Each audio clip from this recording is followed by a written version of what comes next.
Hi all, good evening. Today kids evening ஸ்நாக்ஸாக French fries செஞ்சு தாமான்னு சொன்னாங்க. எப்படி செய்கிறதுன்னு பார்க்கலாம். 2 பொட்டேட்டோ எடுத்துக்கிட்டு நல்லா பீல் ஆஃப் பண்ணிவிடுங்க. பீல் ஆஃப் பண்ணிவிட்டு வாஷ் பண்ணிவிட்டு இந்த மாதிரி நீளமாக கட் பண்ணி வாட்டரில் 5 to 10 minutes சோக் பண்ணிக்கோங்க. ஓகே, வாட்டரில் கொஞ்சமாக சால்ட் ஆட் பண்ணிக்கோங்க. ஸோ டேஸ்ட் வந்து கொஞ்சம் என்ஹான்ஸ் பண்ணி கொடுக்கும்.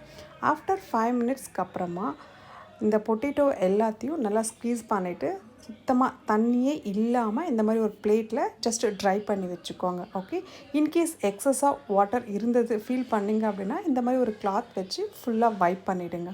ஓகே, ஃபுல்லாக வைப் பண்ணிவிட்டு கொஞ்சமாக கார்ன்ஃப்ளவர் மாவு ஆட் பண்ணி அதை இது பண்ணிக்கோங்க. ஸோ எக்ஸஸாக மாய்ஸ்சரைசர் ஏதாவது இருந்தது அப்படின்னா அதை ரிமூவ் பண்ணிவிடும் அண்ட் டேஸ்ட்டையும் கொஞ்சம் லைட்டாக என்ஹான்ஸ் பண்ணி கொடுக்கும்.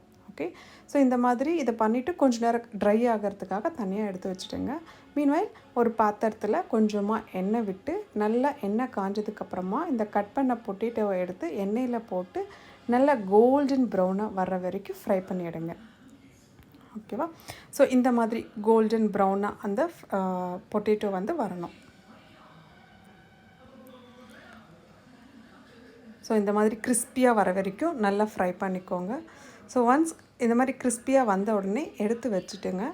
ஸோ இது கூட டேஸ்ட்டுக்காக நான் கொஞ்சமாக சால்ட், கொஞ்சமாக பெப்பர், ஸோ கிட்ஸுங்கிறதுனால வீட்டில் கொஞ்சமாக ஆரிகானோ இருந்தது, அதையும் ஆட் பண்ணேன். So oregano is completely optional, but இது வந்து கொஞ்சம் டேஸ்ட்டை நல்லா என்ஹான்ஸ் பண்ணி தரும். கிட்ஸுக்கு வந்து இதை ஆட் பண்ணதுக்கப்புறமா ரொம்ப பிடிச்சிருந்தது. ஸோ நான் அதையும் ஆட் பண்ணியிருந்தேன்.